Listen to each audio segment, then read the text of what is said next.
কেরলে বর্ষার আগমন ঘটতেই প্রবল বৃষ্টি শুরু হয়েছে মুম্বাই, পুনে সহ উপকূলবর্তী এলাকাগুলিতে।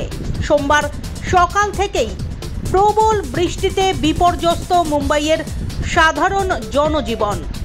বৃষ্টি ও বজ্রপাতের জেরে বিমান ওঠানামা ও গণপরিবহনে প্রভাব পড়েছে।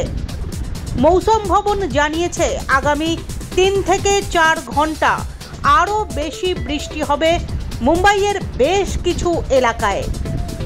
কুর্লা, সায়ন, দাদর ও পারেল সহ বেশ কয়েকটি নিচু এলাকা সবচেয়ে বেশি প্রভাবিত হয়েছে।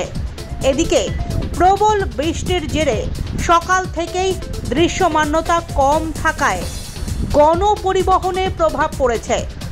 অন্যদিকে রেল লাইনে জল জমে যাওয়ায় সেন্ট্রাল, ওয়েস্টার্ন ও হারবার লাইনে ট্রেন চলাচল ব্যাহত হয়েছে। বেশিরভাগ ট্রেনের সময়সূচিতে বদল আনা হয়েছে।